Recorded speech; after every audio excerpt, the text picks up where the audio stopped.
வயிறு வலி வந்த உடனே மாத்திரை போடுறீங்களா? நில்லுங்க. உங்கள் வலி எந்த இடத்துல இருக்குன்னு தெரிஞ்சால் அது எவ்வளோ ஆபத்துன்னு நீங்கள் கண்டுபிடிச்சிடலாம். ஃபஸ்ட்டு வயிறு எங்கெங்கே வலிக்குதுன்னு சொல்லி பார்ப்போம். மேல் வயிறு மேல் பக்கம் வலிச்சிச்சுன்னா அது அசிஸ்டி, அதாவது அல்சராக இருக்கலாம். அதனால் கரெக்ட் டைம் சாப்பிடுங்க, இந்த பிரச்சனை சரியாயிடும். வலது பக்கம் மேல் ரைட் சைடில் இங்கே வலிச்சிச்சுன்னா பித்தப்பை கால்பேடு ஸ்டோனாக இருக்கலாம். கண்டிப்பாக டாக்டரை பார்க்குறது நல்லது. வலது பக்கம் கீழ்ப்பக்கம் வலிச்சிச்சுன்னா இந்த இடத்துல சுருக்குன்னு வலி குத்துற மாதிரி வலி இருந்துச்சுன்னா அது அப்பெண்டிஸாக இருக்கலாம்.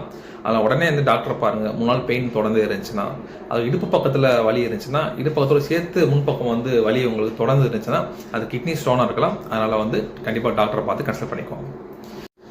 சும்மா கேஸ்ன்னு நினச்சி விட்டுறாதீங்க.